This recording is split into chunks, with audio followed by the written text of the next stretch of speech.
شاء الله هنگا تفسير ولندا أنكم يبلا يرو من نالا صنا أنبنا تاو يرو كلنا تفسير سورة طه أنبو كنو أنبونا ولني آية كنون تناي. أعوذ بالله من الشيطان الرجيم. وهل أتاك حديث موسى إذ رأى نارا فقال لأهلهم كثوا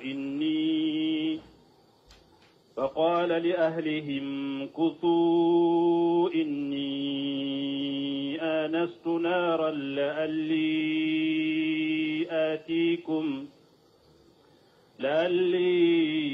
آتيكم منها بقبس أو أجد على النار هدى. بسم الله الرحمن الرحيم،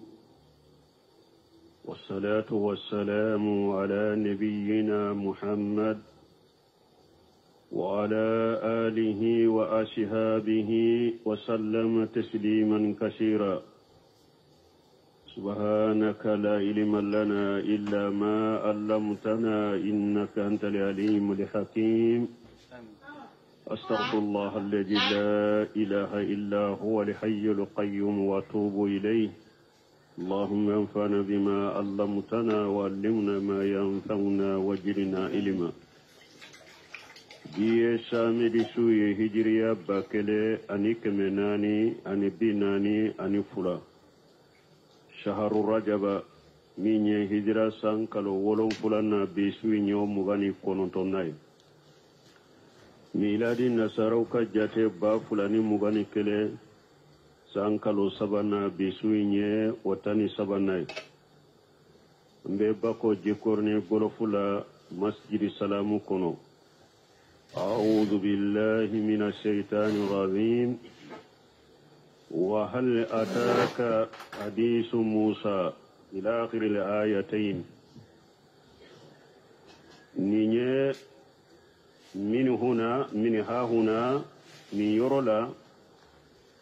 سرى تبارك وتعالى في ذكر قصة موسى. نيرو لا بنا دو مسمي أهيرا كبا كورتا لنبا بنا دو موسى كيسالا. موسى لا ينما منك موسى أيسو وانتيا منك موسى أدامنا ناشكودي أكبونيا نكا كرما من ديرما نما من ديرما أدامنا ناشكودي. وكيف كان ابتداء الوحي إليه وتكليمه إياه. وهو دامنا نكنا موسى لا تشغدي علي موسى كمان يغنيا تشغدي أبنا دعودلا. وذلك بعد ما قضى موسى لأجل الذي كان بينه وبين سهره في رعية القنم نينكوين كيرا موسى كيلين كوفي أنا كبرانكي يسارتي دوكي ko Musa ka aka bagawunge aka bawuge san segi nyogona Musa ye ba nununge santa ka dem muso ta ka di Musa ma o santa in kofede Musa bora buranke yorola ka tamana ka muso ye ka bo buranke yorola abena Misra akelen kofe ka furanche janke Madiana kamu nyuma yinfe aburanke yinfe santa nyogona ana kamu so wulila ko bena Misra. Musa uto sirala afidila sirala aya soro be sufela dela sufela do aya soro fana nene wakati do ajigina jigiyoro dola jigiyoro mi iritun ani kulu ni nyogonche jigiyoro mi sumalendo sumaya be nene wakati do kabanogo be sanfe su dibilendo. Musa tunkera folo tama do nube tamala fara sugudo be ubafo jandi fara nunu ibi konko nyogo na tasuma bebo tama de folo la ni be tama yoro la tasuma tu bolo o fara sugu be afula nuyu konko nyogo na doro tasuma be bo ibe tasuma minene oye Musa yo fara nunun de ta ko abe tasuma minenai akera be fara nunun konko nyogo na tasuma mase ka bo wala yakhruju minhu shararu foite bola kato olade Musa turu shina ka kulu yorola aye tasuma ye noro de bangera la kulu in kerefela la kulu in kinila Musa ko aka mogo ma ko ayemma kono ya nye tasuma doye mbeta adola ni tasuma dona nana anna tasuma menena ye puru nene mimbarna anka nene buana in kisa indamina chugo fule Musa ka kisa ndella kame ibn Sami rahimahullah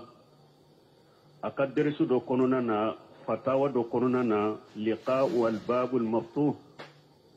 otumbeke akasoko nye kuma inkora hijriya bakeleni kemenani ani santa ani nani ado aya nyina ka kalandewun fe ko min bese ka Musa ka kisa munun nana aya munun nana Qur'ana kono Musa ka kisa la kalande min bese ko faranyogon ka yoro kele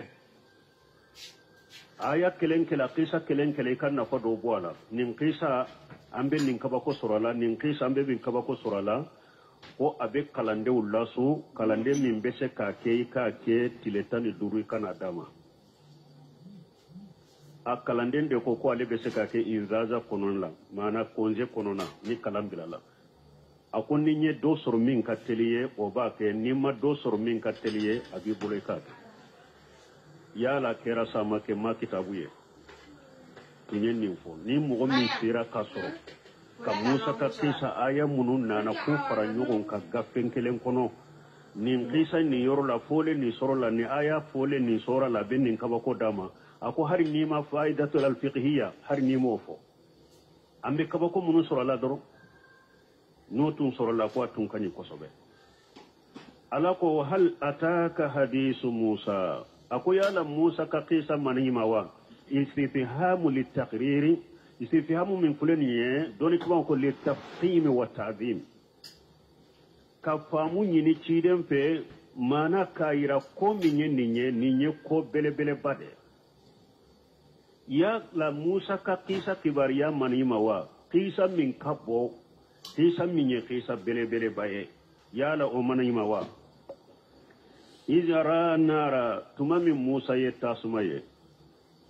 me ninye tasuma minye noro minye ubafo nima nuru limanawiya Musa tumbe noro minyina le tumbe tasuma minyini anikanda minyini ubafo ma naru lihishiya wa hidayatul hishiya Musa tumba fe katode nyini yoro ina tasuma mimbe ewa jinya ka tasuma mineli bekeni tasuma minye ani Musa tumba fe kata kanda minyini yoro ina tumama ye noro inye jinya kasira kanda ya famude Musa kalla nyini ye tumama ye ni noro inye ale kalla nyini kwa beta fen fule de nyini narul hishiya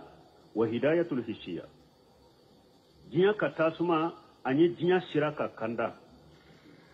me Musa tara fen soro ye minte Musa yere ka hakilila atara naru almanawiya wa hidayatul manawiya tasuma minye mana tasuma minye noro yala yere ka noro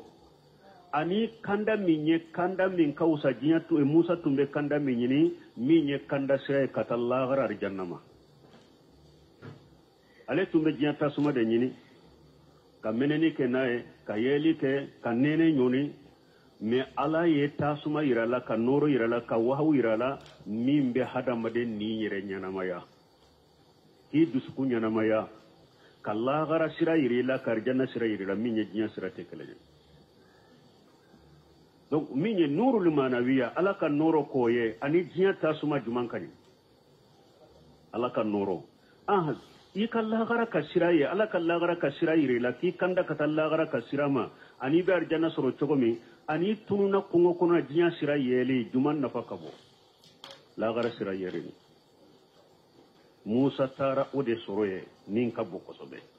ijara nara tumami ayeta sumaye faghala li ahlihi Musa ko aka dembaya ma ko aka musoma kuso ayemma kono ya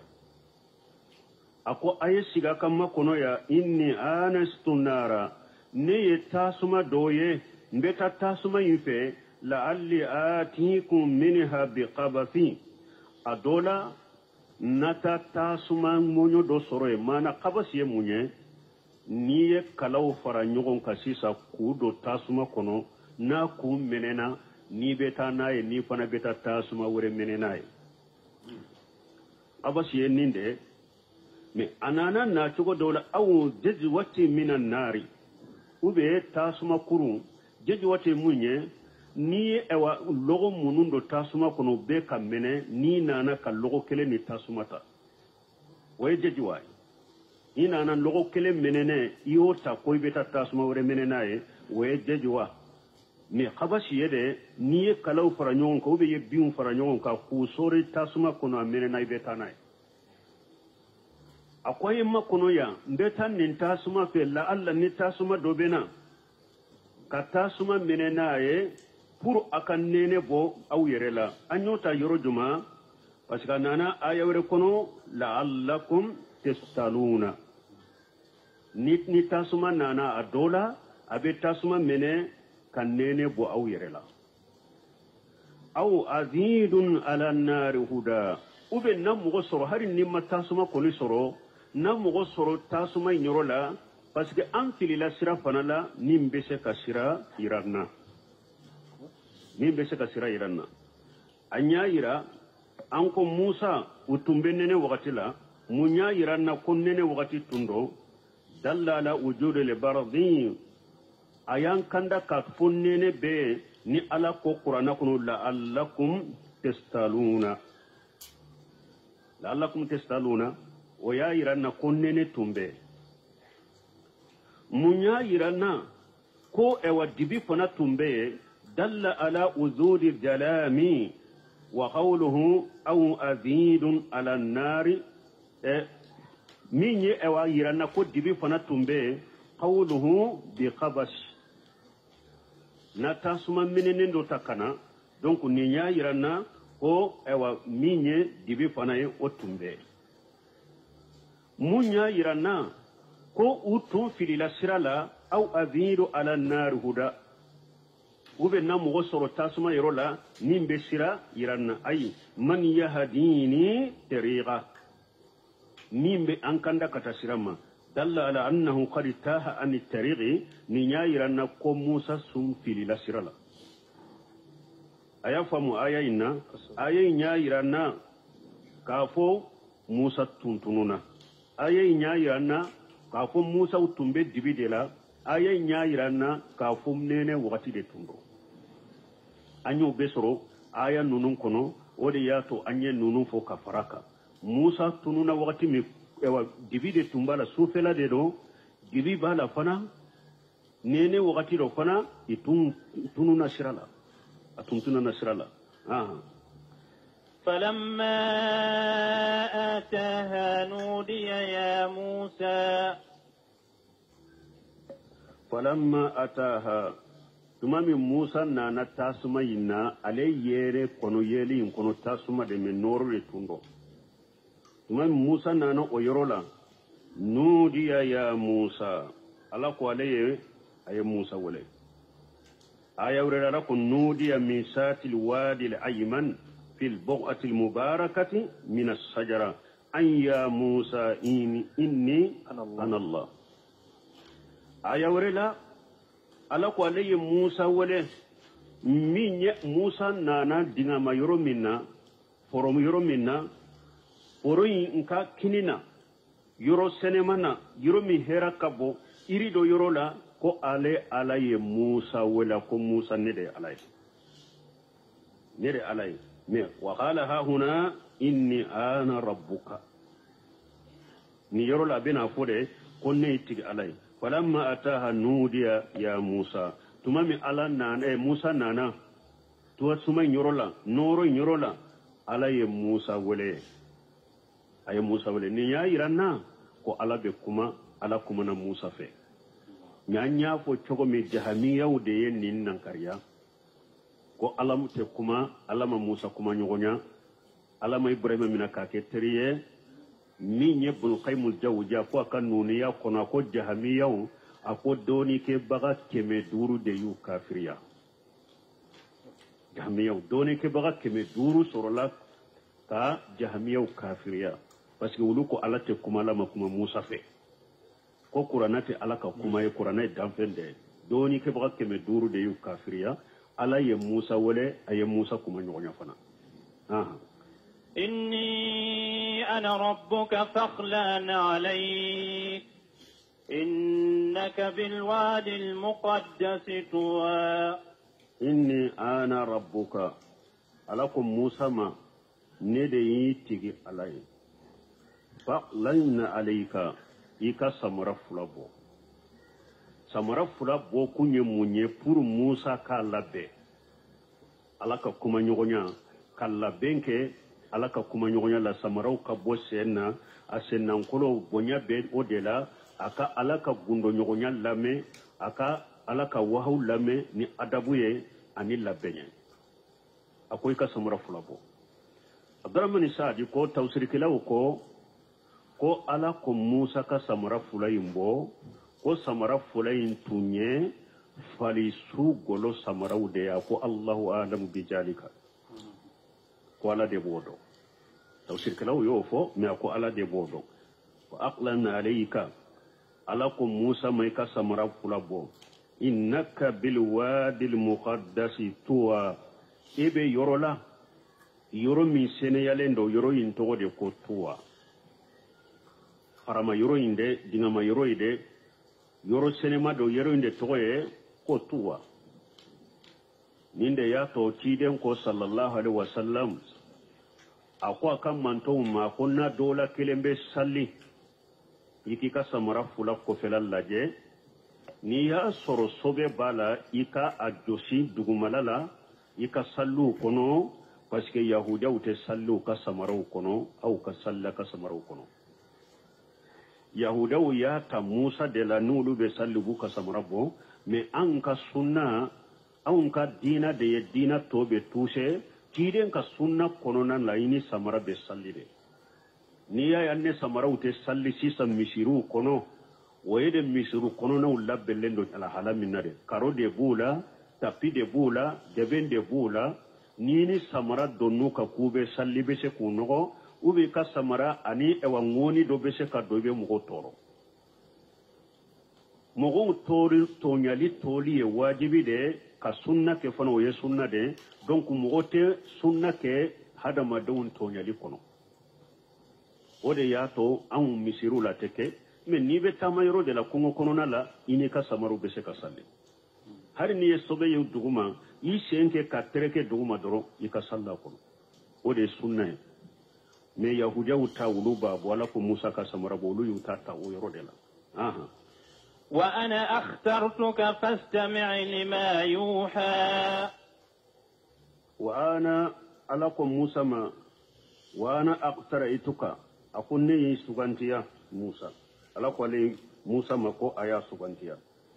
abikum anaya aya wure kono inni astafaytuka lan nas bi risalati wa bi kalami musa ni sugantiya ika wakati mugoka ki sugantiya uchela kikinka chidenye utoe ni sugantiya ika wakati mugo chela fana ki kuma nyonya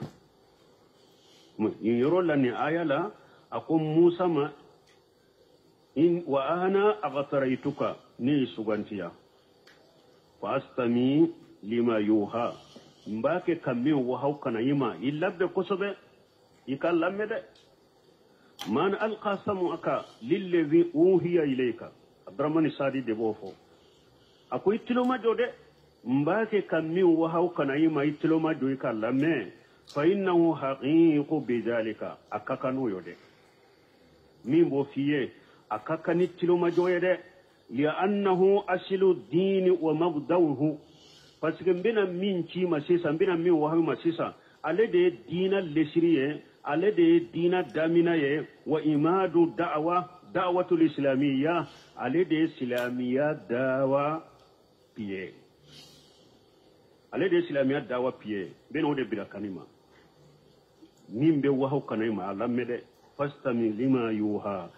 يتلو مجو ndemi waho kana ima itlo majo iko lame ani lameli kaka parce que dina damina dedo dina lesiri dedo dina islamiya dawa pie do dedo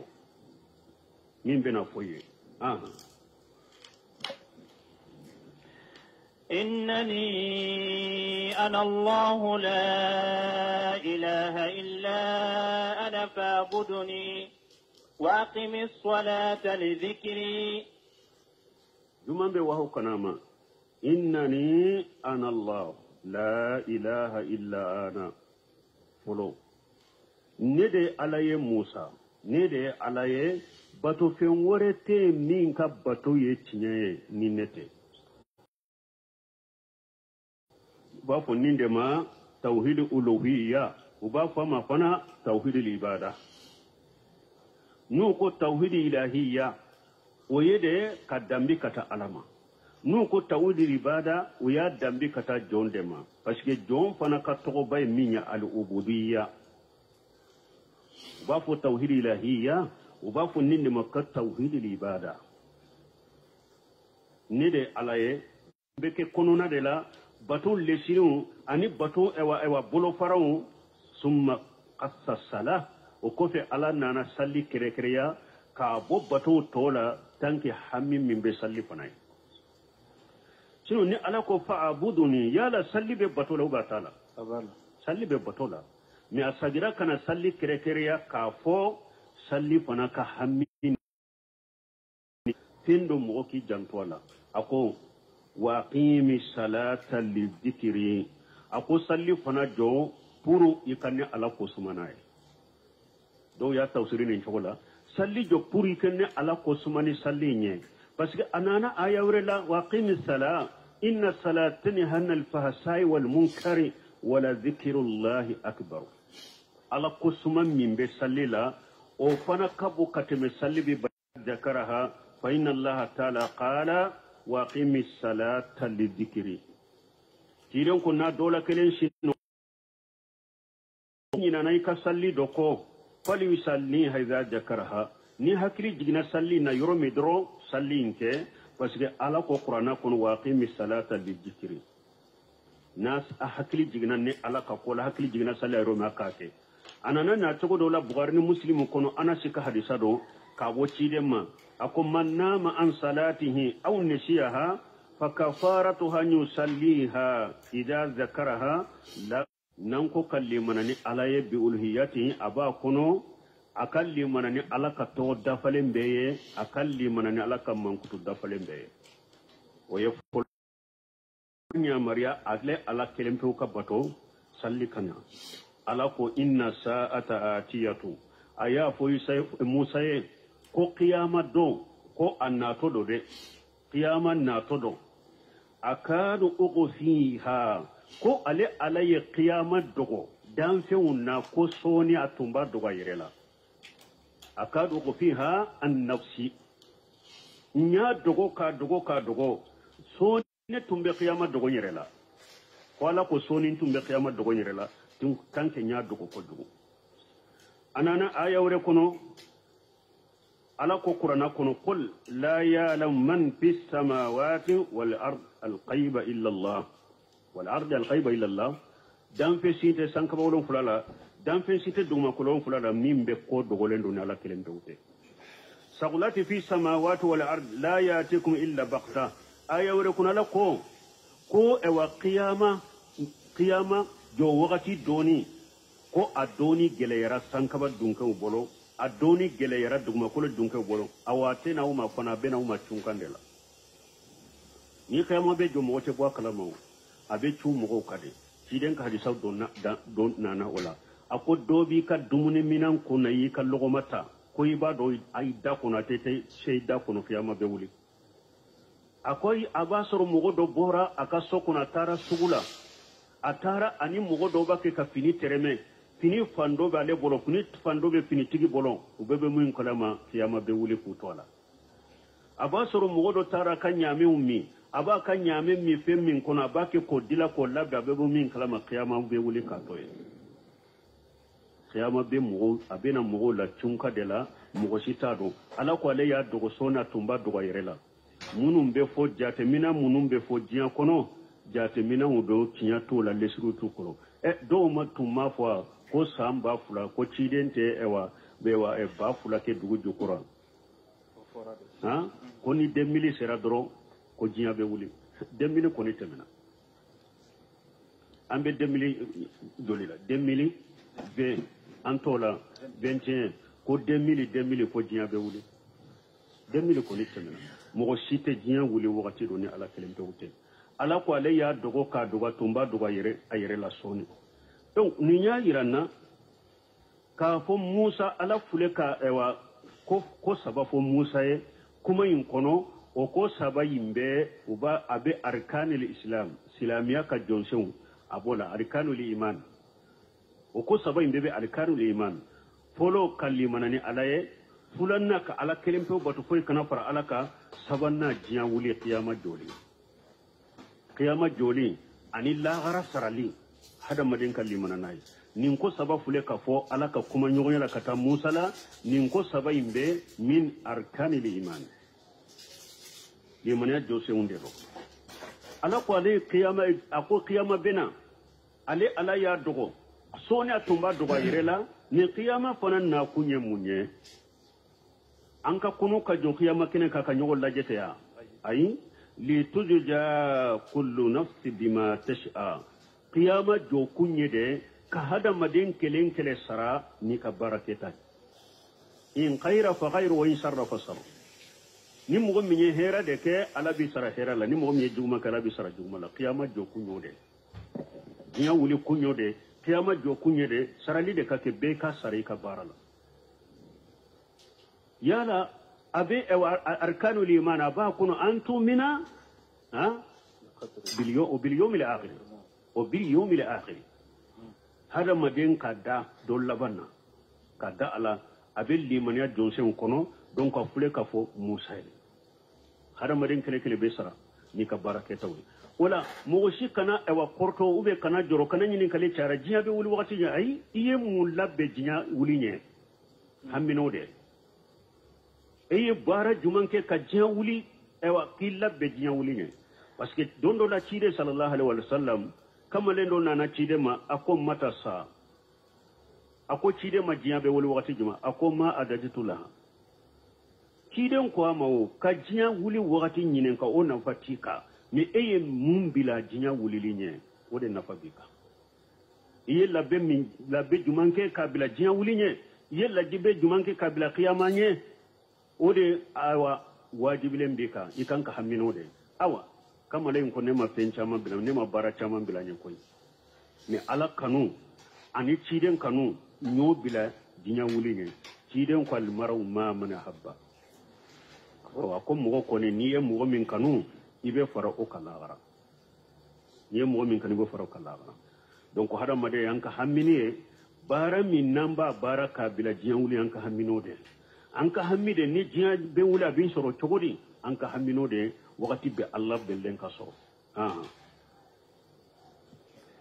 فلا يصدنك عنها من لا يؤمن بها واتبع هواه فتردى فلا يصدنك عنها أو مغو كنا إساقي كلمنا نجيا وليه مغو كنا إساقي كبو أولا كبارا كلا بكبارا نمو كجيا ولي ما كنو جيا ولي ما كنو مغو كنا إساقي كبو أولا من لا يؤمن بها مغو ممالي منا ناي مغو ممالي منا نجيا وليه أو كنا كسبابو يده كيساقي كبو لمن يا من نجيا وليه mogo mi malli mana jiya wuliye o tigi kana ke sababu yede ke sagi kabo bara nyuma unkeli makka jiya wuli makono wataba hawahu mogo mi nya kan nindi ngo batu fatarda akan lindu ngo kera sabo ka halaki donc nim no sugo yere ko sama tumami abdurrahman sadiye ni aya fana tawsiri ako ko fi haja tanbih wa isharatu ako hakili jigibe ni yorola ala ya hakili jigiba ambolo ni yorola ani koreya be ni yorola ila tahziri an kulli da'i ila batil hakili jigibe ni yorola ni ala ya koreya ke ni aya la ni yorola ko an baga kambali mugo be weleli ke katangalonde mai ke re kolosama mugo wele katangalonde ma yere kolosama de yasuddu anil imani alwajibi min liman ya mu'min ya liman ya munun wajibriya tauhidin munun wajibriya mugo bi sagi kabo uluma yere kolosa kabo atigima aw an kamalihi ube ko munun bi kan liman ya dafa ke munun be ke sababu ki ka tauhidi dafa bolo mugo munun be ke sababu ki wele kata femma nimbe kan liman ya nagasi bolo ke ka tauhidi nagasi bolo yere kolosa made ube mugo min be subu haw bili biskun kono mugo be ke sababu ka subu ha bili biskun kono yere kolosa ma awa iki yere kolosa wa an nazri fil kutubi al mustamillatu ala zalika iki yere kolosa fana kana kitabu laje kitabu munun nin ko sugu de bu kono kitabu min bi hada maden wole kata galonde ba kitabu min ni akalali be ke sababu ki ka limana unde nakashi kitabun bin ne akalali be ke sababu ki ka tawhidi de nakashi bolo ube ni ka tawhidi dafali nakashi bolo ube kitabu min lajeli be sugu habili dusukun kono ni aya ye koreya an kan yire korosho kitabu sugu lajeli ma odiya to salafu salihu ye mugo bali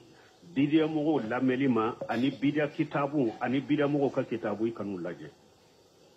parce que besi ka subu hade bili idusukun kono kifili donc abrahman sadiye o de law boni ayala koreya be ni ayala woleli kila jugun be an kan yire korosuma o ka kitabu an kan yire korosuma mugo ka woleli na ka wajuli bankal limuna de nagashi kan ka tawhidin nagashi ube komi be an ka tawhidin dafa mbolo kan nagashi wajuli kala ka wajuli bo chogode la woleli kala woleli ka woleli bo chogode la aya yire kolosa ma ka yire kolosa tigi ka kitabuma hakili jigibe ni aya la kata uma aha وما تلك بيمينك يا موسى وما تلك بيمينك يا موسى وكفي ياسر موسى كبر بابلو موسى يربارو بريد بابلو على بادو بريد be موسى بلو bo alaye Musa nyinin ka ko Musa mumbi kinila uba fo ninde ma istifhamu taqriri fami nyini minde pour ka sabati Musa bolo mana Musa bado berede ba bolo ala bado berede be Musa bolo mais alaye Musa nye mumbi kinina pour tusuru Musa hakli ka jigi bere ina tusuru parce que bere imbe na ke fendo ye shisa minni bere nya be ko misali dugu ni ala ma nyinin ka sabata bula yere ka don bere de bimbolo ni ala tunye bere nyele mate ama Musa nyinin ka mumbi kinina ni Musa bu min kalama ni bere inkera saya betama Musa ba fore nkinne ka bere tarami ni sa borami abo shika ke me aye famu nyina fe folo ka sabata aye abolo tusuru yi bere de bibolo de na lajja be na ke minye o ma tilka bi yeminika ya Musa mimbi ka kinila aha قال هي عصاي أتوكأ عليها وأحش بها على غنمي ولي فيها مآرب أخرى قال موسى هي عصاي أقوم من بينكننا ويمبرد نكبرد موسى ينفع فلاين فبرلا ألا موسى ينكا برين يرد جاتي de la folo mais Musa nyana ala ye nyinin kalim min ke ko Musa mumbi ka bolola Musa nyana bese ka ke ala nyinin ka bere nyire hadira de la abese ka ke ala nyinin ka bere ka bara de la ani na famunun bala wala Musa yu fula be fosi akele nyinin kalim bese ka ke nyinin kala bere nyire de la ala ka nyinin kalim bese ka ke nyinin kala bere na fa de la donc ayu fula be fosi akele akon ka bere de be mbolo asagira ka bere nafa fo ayen nafa fula fo bere nye nafa folo obe hada madenye nafa fulana obe baganye nafa fulana be ke bagande donc nimbe kaira Musa ka entraînement ninya ira Musa entraînement lendo ala belendo kata chide nyama parce que Musa ya hada madem maslaha do ka fo depe amake cidenye ja abake ka fenke fana min ni hari bagaw ka maslaha bala amma ko be hada madem kan na fala masal na falila Musa mako be hari bagaw kan na falila wodi ato yen na fafula fo berena na fa indo be sagi kata hada madem ma na fa indo be sagi kata bagama akon ka berede atawakkau alaiha nimbe sinsa kan nimbe tama way hada madem na fay nimbe tama be sinsi beren ka katama nay way hada madem na fay bagawun kan na bagan na fay munye wa hussu biha ala qanami nin taranka baw geniro fanala nde beren de kay ka iri gosite iri bulube bin ka bagawun fana ka badu be beren ke ka iri gosi iri bulu nde bin nka baw badu wali fiha ma'arib ukhra wa haju wore ubemboro belena min tenin fula yere don ke ba do ye kitabu dilani fanaka wali fiha fiha ma'arib ukhra don ke ba do ye kitabu gaffe do dilani kan nafa wore munum be berela min te kasinsa ka min te musa min fo afane kitabu do dilani ka haju chamambe ni naberena ma'arib ukhra ado be se ka ke genye kena ufule uka ji foroko ba adilo berena nu be sali be se ka jo ka ki ka suturai ni sado bora kane mai be se ka fakana una nyona kacha wodi ato ko waliya fiha ma'aribu ukura nafa wari ube mbolo boro ina minte ni fula fana ye قال ألقيها يا موسى قال tumami asabatira Musa yereya do min fula akabolo la shisa kabirinde do haqiqala qala lakum Musa ma akon ilqiha ya Musa akoy kabele imbira bire abila Musa bire imbila dara kabila kana duguma فألقاها فإذا هي حية تسعى فألقاها tumami alakum Musa ma bire abila فألقاها موسى برين بلا فإجا هي حية تسعى برين بلا لا يرومي أنا كتي ساي بكرا يرونين كلا برين بلا لا يرومي درو برين يا يرس رو كتي ساي ساعة من دالين دو فنادي تسعى ساميني أباكي كتما كتلي دوغو كولوكا أنا آيوريلا كأنها جانو كومي ساديني كتلي dugukolo ka cogo mi de iye do sabaw do be wulu manteli utese ka boli kosobe sa fitini sa munun kam mise o ka teli kir abeta awa berin ka bo sa bele bado de do me a teliya dugukolo ka be komi sa fitini kan hadjam tesa sa inke ewa berin kera sa bele baye ewa akateli boli fanala komi sa fitini ni atunko akera saya dalene dromo be sika eska ewa bereindete ni atamana do kaira haqiqa akera sayirede akera sade abake katelia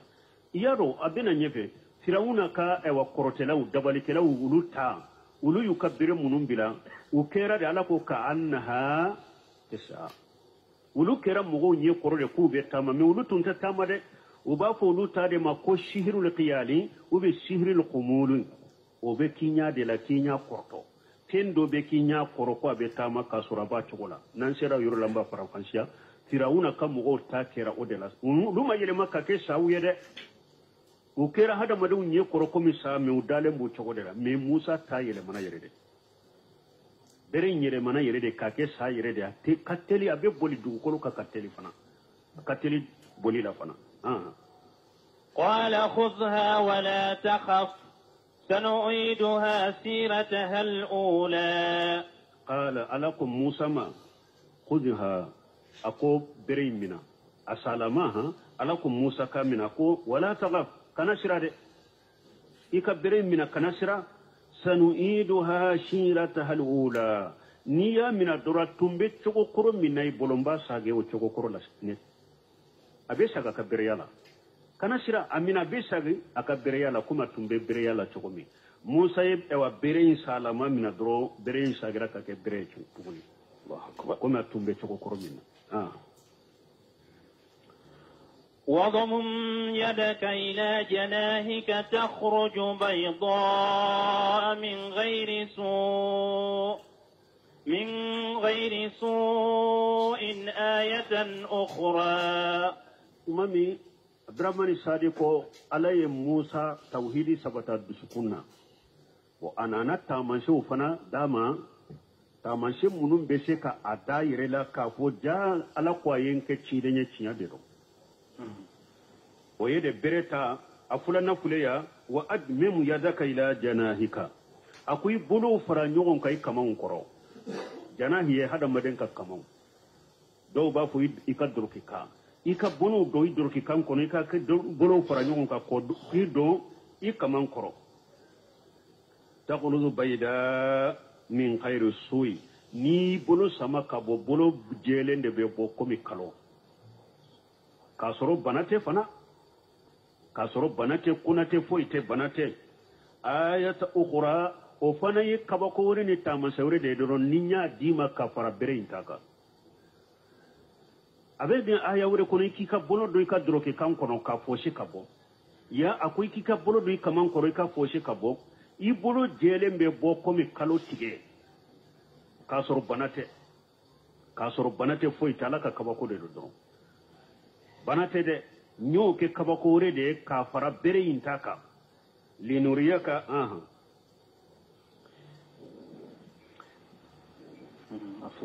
لنريك من آياتنا الكبرى linuriyaka purunki ila yelike ka ikaye min ayatina kubra purunki ka aya bawira ila nyennin kede puru nka aya baw nka tamanse belebele baw yira ila munun ba yira musa yira la ika dala konne ala ka ciden de ye liman yakofe tawhidi kofe ka tawhidi sabati musa dusukunna ala nana tamanse o fana dama munun ba yira musa yira la konne ciden de minye awa bereye ani bolo min togola اذهب إلى فرعون إنه طغى اذهب إلى فرعون إنه طغى كبر بلباولي لا سيساده ما من نبكر توحيد سبترا موسى دسكونا تامنشو ديرا ما كوتشيدن نو اوا علىكم موسى متا نيكي كتا فرعون ما تا فرعون ما يكاتينكا تشيدنيا لا سي فرعون ما فرعون كيرا مغويه ادانتمنا akera danteme mogoye firawuna fule ale de tumbe misira mara mogo sitaka ale de be beka awa masake tonyali kela masake mindo fana fo aya fo ko ale de alaye na korota lendo awa musa min fana fule ninye musa la mona firawuna kaso kono de abe firawuna do mogo sugu mindo abaka danteme do abaka tonyali do abaka karbalido abodo et puis Musa ye mogo do de faga ngolo ayo Firauna ka mogo do de faga Firauna ya ka jama fara nyogon ka ko abe Musa faga wala Musa bolila kata Madiana abolila faga linde kata Madiana kata santanke o sagili de ala ko Musa kelen de kata Firauna ma ko ka bonni nyewa ko ba ni ko bele baye wode ya to Musa yirebena ewa kuma do nyeshala makadel قال رب اشرح لي صدري ويسر لي أمري واحلل عقدة من لساني يفقه قولي واجعل لي وزيرا من أهلي هارون أخي قال موسى قال ربي موسى كنت على أسرح لي صدري nka dusukun fere parce que dawa kala e cira mugoma na ye kumaw do ke ki jabi ka kumaw do ta ki segere ka ke wali do ka ki segere ni dusukun fere le de dro ite se ka dawa ke honni hada madem min be ke dawa kala ni wajibi kala fo ikanyini ala fi ala ka ki ye dusukun ka fere sino kumaw do ite se kuku ke wali do ite se kuku ni kuma do fora ye sere dem diminara ka se degre do ma dorbe min fo rete bo kalama akon du sukun fere kele fulana wa yasir li amri alaikin ka ko be no yanye nimba fe ka do sira sira la pour ka firawuna wireni oye o kiyo o sira no yanye dala wakila bi hatabiya fana ala ka ko no yanye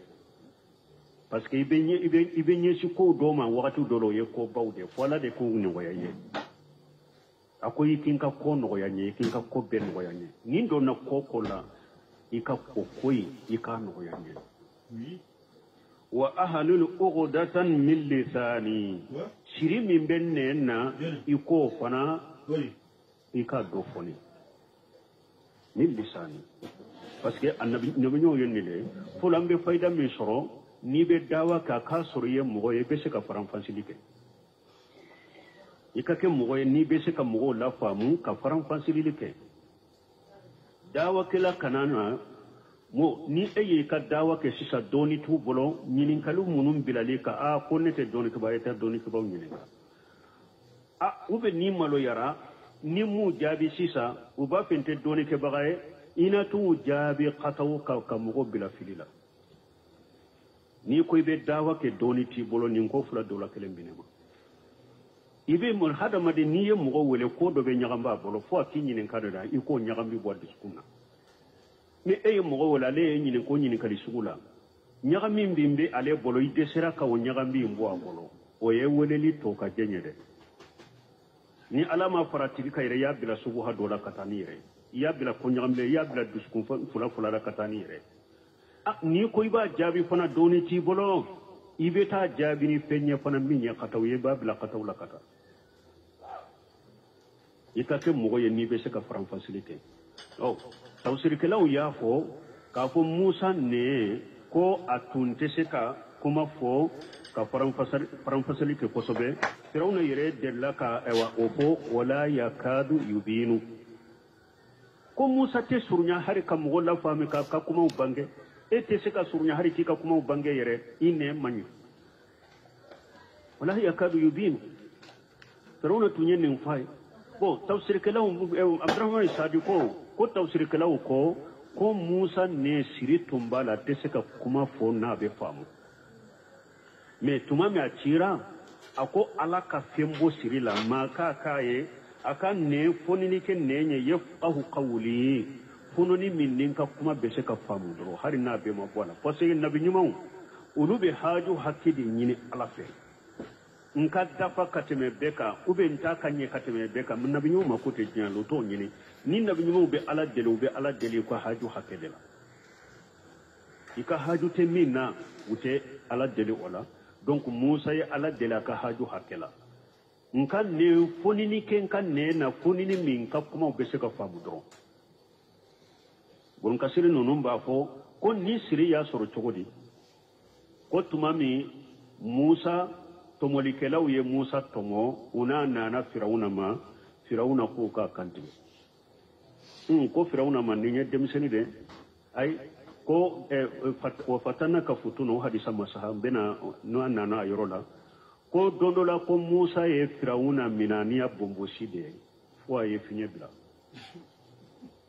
ko firawuna ko alebe Musa fa aw ko ni demseni de sa ta do de ata do de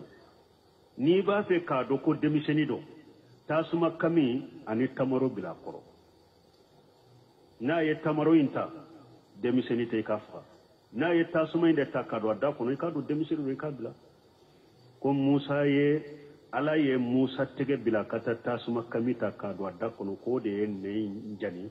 ko Musa na te sika kuma perpere la tege ko de tumbala Allahu a'lam bi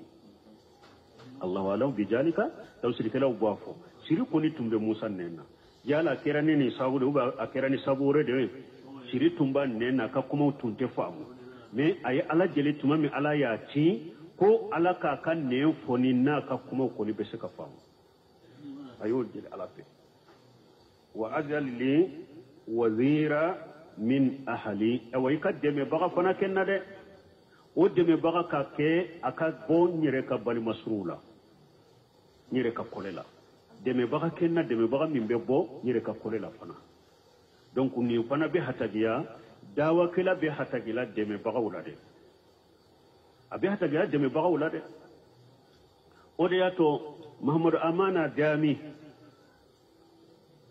aba fo dawatu salafiya ka karamo ba do de a fatura Saudiya hijriya bakeleni kemenani ani tan woro a fatura o de la Ethiopian de asigilen tumbe Saudiya dawatu salafiya ce bado anana hari maliya kapro ako dawa ako mugo fula de be nin dawa la tanye ka cari aradul sujja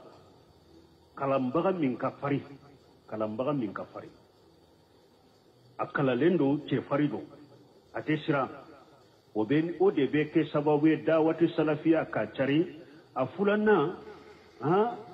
wa rajulin wadiran ani ce min be dawa kala deme ni dawa kala deme baga surayrela dawa kala ka mugo surayrela min be do ka deme 100% akun nin fula nin ce fula debe tauhidi ni dawatu salafiya sari ka sabati dun koloka nin ce fula ayo damina ko ce fula indamina na yoro juma folo ako cide sallallahu alaihi wasallam ademe baga kera donye kafiri do har ni islamata Abu Talib ciden ka deme baga kera Abu Talib ye fo katasa aye ciden de fa fo katasa kana minye akom munyato Ahmad ibn Hanbali ka dawa maseka jense ako Ahmad ka kele bagaw ye masaka wirede Ahmad ibn Hanbali ale ka kele bagaw tunye masaka wirede ako Sheikhul Islam Ibn Taymiyyah tafule ako Sheikhul Islam Ibn Taymiyyah tumama fana nanani doni tauhid dawa ni bidia keleli ni dawati salafiyya ako ale ka jugu kera doni ke bagaw de bon o doni ke baga ulama usu doni ke baga jugu munun tumbe uli de ni fama tumbe nyogon fe Sheikhul Islam Ibn Taymiyyah fama de mesoro ni jogo de la fo asara kasola parce que leni doni ke baga yere de tumbe nyogon na doni ke baga jugu nunu fanani fama de tumbe nyogon kalama fama tumbe doni ke baga jugu nunu de deme Ibn Taymiyyah ma de mesoro ni jogo de la fo fatu len ko fe ala yere ya ka dawa jense kana Muhammad ibn Abdul Wahhab ale jora me ala ya ale deme ni ka deme baga ke ale la Muhammadu bin Su'ud imay Muhammadu bin Wahhab ka dawa jensara chogo miya ahmada nununta ulu ye mihna surala ulu ye la jarabi surala Sheikhul Islam Ibn Taymiyyah ulu ye la jarabi sura ka kaso ni feunke me munyato Muhammadu bin Wahhab ka dawa jensara fosobe parce que ale ye deme baga sura yirela fama do surala minya ale deme Muhammadu bin Su'ud donc dawa fana pour akacare akasabata ka fanga soro fo dawa kela ka deme baga besoro har na ma deme baga soro ka dawa betade ne ka jense ka fenke ka sabati deme kela fana na ye deme kela soro fana bala odiyato Musa ye deme kela nyine aya nyine ala fa ka mugo faraka min bese ka ko giriya ka le deme o ka ke aka bali masuru doye aha Haruna aghi ako Haruna mbalimake de mbalimake Haruna asjudu bihi adri nkako giriani oye mbalimake Haruna nkako giriani oye ndemeni oye aha wa asirikuhu fi amri ika farin kanka cide nyina ika Haruna farin kanka cide nyina ika fanake cide nye ka farinka donc inshallah ko wakati sera ni ala sini iranna nunu jabu bena ala bolo inshallah ambe kontinu ka subhanakallahumma rabbuna bihamdika ashhadu an la ilaha illa anta astaghfiruka wa atubu ilayk